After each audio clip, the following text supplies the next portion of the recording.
situação da Venezuela, a independência, o ápice econômico e o drama vivido hoje, político, econômico e social, todo isto por conta de produto, o ouro negro.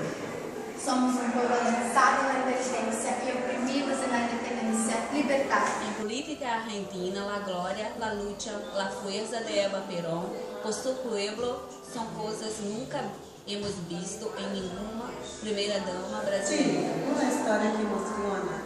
Viaje a la descoberta de sus raíces y fuerza de Bolívar. Simón Bolívar, el libertador de América del Sur. ¿Dónde está nuestro libertador? Em el Brasil de hoy, los senhores no son la clase alta, sino los políticos de Brasilia, que se volvió la casa grande de hoy día.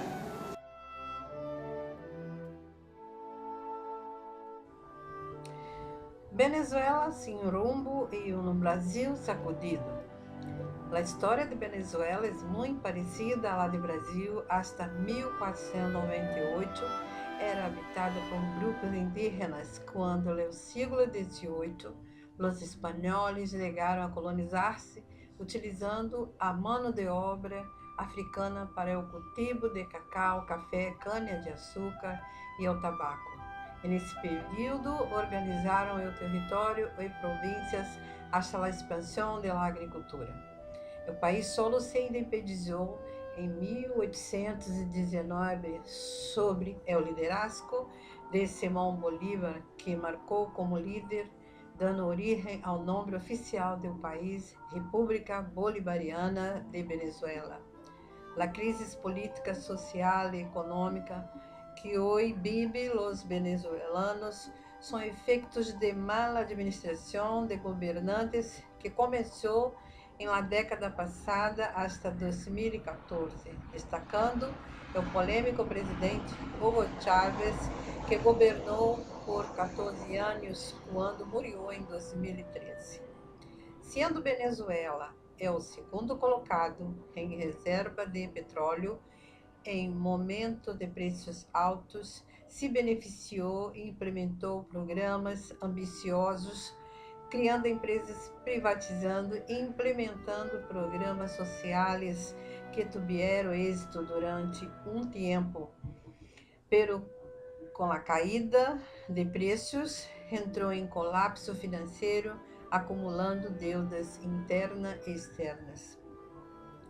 Hoje Venezuela vive bajo o liderazgo de Nicolás Maduro, com empresas cerradas, desemprego, inflação alta, protesta, sem perspectiva de melhores para país que ha tenido seus momentos de glória. Igual ao Brasil, antes da colonização europeia, pues tivemos influências de los holandeses, franceses e britânicos, atraídos por las riquezas naturais e minerais da terra.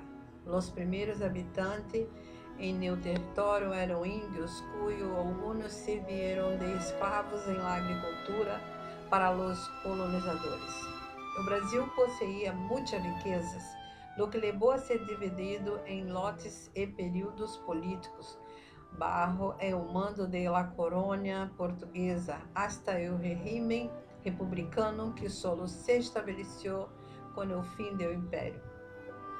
Hoje a situação econômica, social e política está em suspenso para a população e para quem deseja invertir no país. Estamos vivendo uma turbulência de hechos, principalmente política, que reflete em todas as áreas negativamente. A crise está instalada, estamos em la expectativa de dias melhores. Todavia não sabemos quanto tempo vamos a quedar rehenes de malos políticos, para que não nos convertamos em Venezuela amanhã, donde a maior vítima é o pueblo. Adelante, Venezuela. Venezuela transita seu caminho à felicidade. Llena de fé, pois seus hijos han crescido. Llena de ímpeto, pois sabe que deseja. Llena de esperança, pues su corazón está lleno de hermandad. Venezuela avanza en su camino con la certeza de que todo estará bien, pues sabe que encontrará libertad, paz y felicidad. Venezuela sabe dónde quiere llegar e sabe que sus hijos junto a ela estão. Adelante, Venezuela. Tu caminho está listo e aberto para ti. Toma o regalo. Deus com suas manos lo ha preparado especialmente, pois sabe que de bondade e amor está hecho tu coração, e de talento estão llenos tus hijos.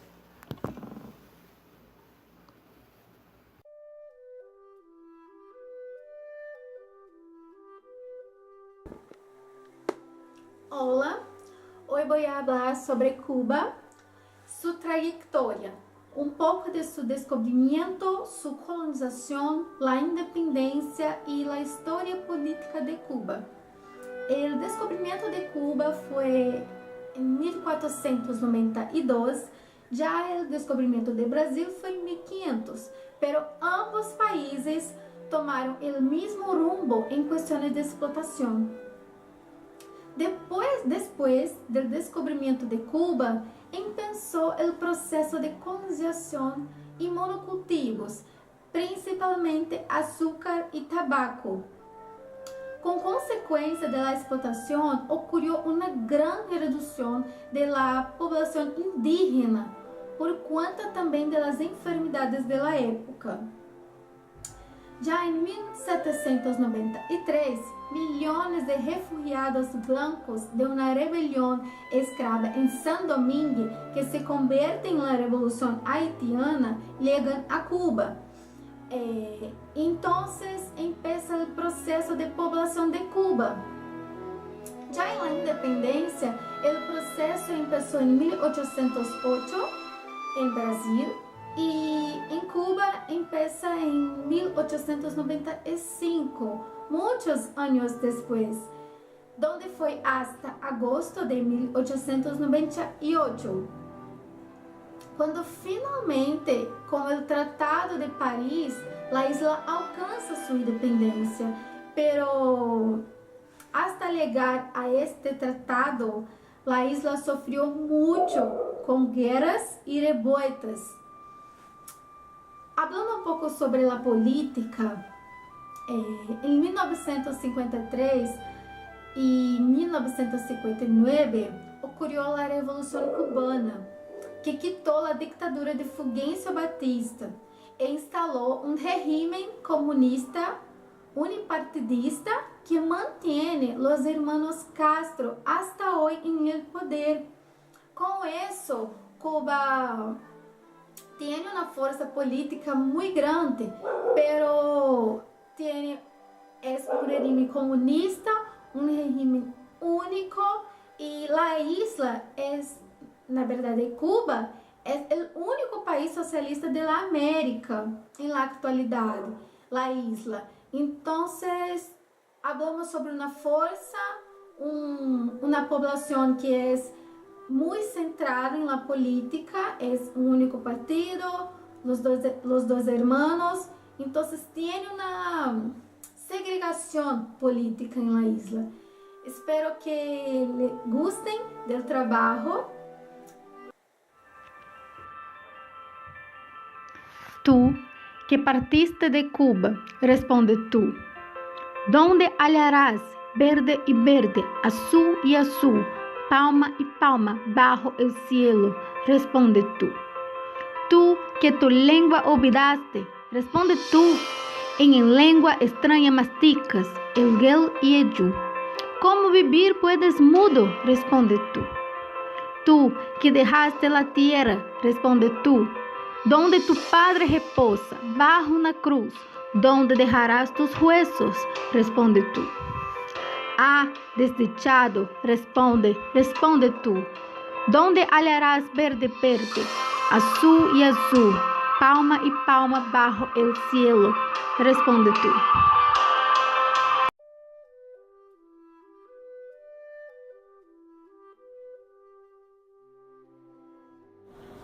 Esse discurso é um marco em la política de la Argentina, muestra o amor que Eva Perón tinha por seu pueblo e como ela era importante em el gobierno Perón. Su lucha em favor de los pobres, la influência e o amor que os argentinos tinham por ela. Em Brasil, nunca houve uma primeira dama como Eva Perón foi para os argentinos. Eu não quise ni quero nada para mim. Mi glória é e será sempre o escudo de Perón e a bandeira de mi pueblo, igual que deixei em el caminho, girone de mi vida. Eu sei que ustedes recogeram mi nome e lo levaram como bandeira a la vitória. Eu sei que Deus está com nós outros porque está com os humildes e desprecia a soberbia de la oligarquia. E por isso a vitória será nuestra.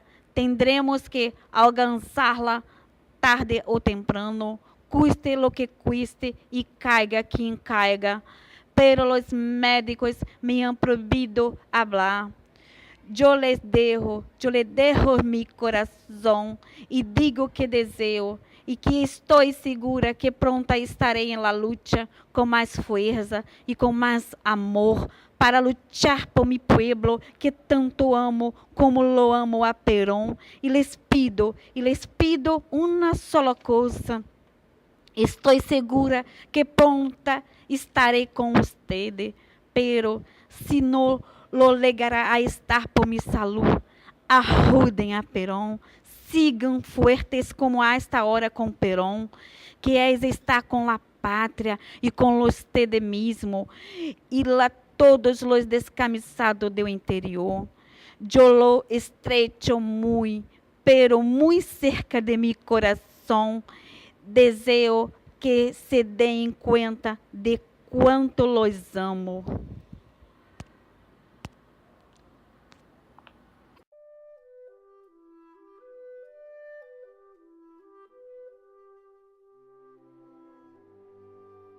O presidente de Chile habló de la tortura a que fue sometida tras su detención en 1970, bajo de la dictadura de Augusto Pinochet, y explicó cómo la madurez le ayudó a reconciliarse con el pasado. La mandataria relató detalles de su paso por el centro de tortura Villa Grimaldi, luego de ser detenida por la policía política junto a su madre, Ángela Herri. Recebi tortura psicológica e alguns golpes, pero não me aparelharam tortura mediante aplicação de descarga elétrica sobre um somier metálico. Miles de pessoas passaram por el centro de detenção Villa Grimaldi, em Santiago, de los quais foram executados ou figuram como desaparecidos. Tuve suerte, muitos de eles morreram. Su padre, el general Alberto Bachelet, foi detenido por manter-se fiel ao governo del derrocado Salvador Allende e morreu em la cárcel por su próprio subalterno. Bachelet e Herri partiram ao exílio tras ser liberadas. Ao começo, tinha muita rabia, dolor infinito, sentia indignação. Dijo quien foi la primera mujer ministra de Defesa e presidente em Chile. Foi muito duro para mim e lo vivi com uma traição personal e a la causa explica sua desconfiança e sua personalidade política. Hoje lo miro com uma mirada mais dura, la ditadura de Augusto Pinochet em Chile. La presidenta de Brasil, Dilma Rousseff, relata as torturas sofridas durante a ditadura a causa de sua militância política. Segundo os relatos, a mandatária assegurou foi sometida a largas sessões de eletrochoque, que passou detenida, também sofreu açoites, foi golpeada, sofreu amedrontamentos psicológicos. La simulação de fuzilamento quando foi detenida e condenada por um tribunal como militante de um grupo de esquerda que lutava contra o regime militar. Um método de tortura que não deixa rastro, só termina. Estive presa há 3 anos. O estresse é feroz, inimaginável. Descobri por primeira vez que estava sola. Encaré a morte e a soledad. Me acuerdo del miedo quando mi pele temblou. Há lado que nos marca o resto da vida. As marcas da tortura fazem parte de ela mesma. As sessões de tortura foram realizadas em el destacamento de Operação, Informação e Defesa Interna de São Paulo, o órgão de repressão e tortura, uma situação que repetiu na ditadura chilena.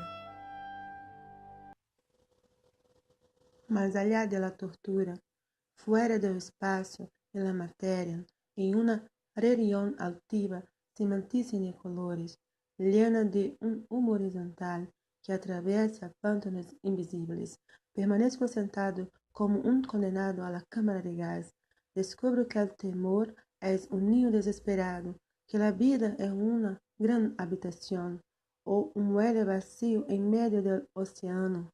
Hay disparo, ruido de máquinas de escribir, me aplican corriente eléctrica en el cuerpo. Soy un extraño pasajero en viaje a lo desconocido. Arden mis uñas y los poros, los tranvías. En la sala contigua golpeo a una mujer embarazada.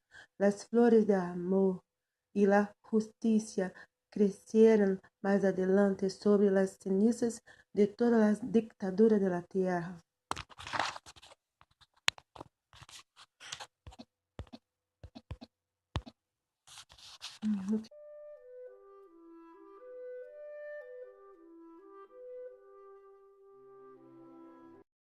Um dia não habrá mais guerra, mi amor. E haremos mais el amor se depois de la guerra estamos vivos para ser el amor. Um dia não habrá mais guerra, mi amor.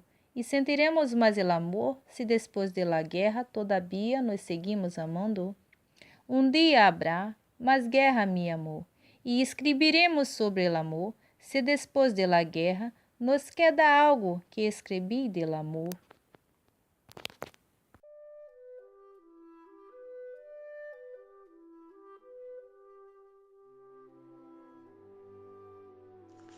Buenos dias.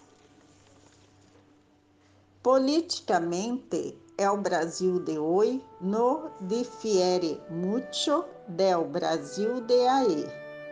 No somos más una colonia portuguesa, sino rehenes del poder público en general, com políticos legislando em causa própria, dando la espalda ao pueblo que los eligieron, e com isso o dinheiro público sendo desviado de su verdadeiro propósito, viajando no em carabelas, pero em maletas e calçonzelos, para dar uma vida na pesca a los políticos e seus familiares, com jets, iates, joias e incluso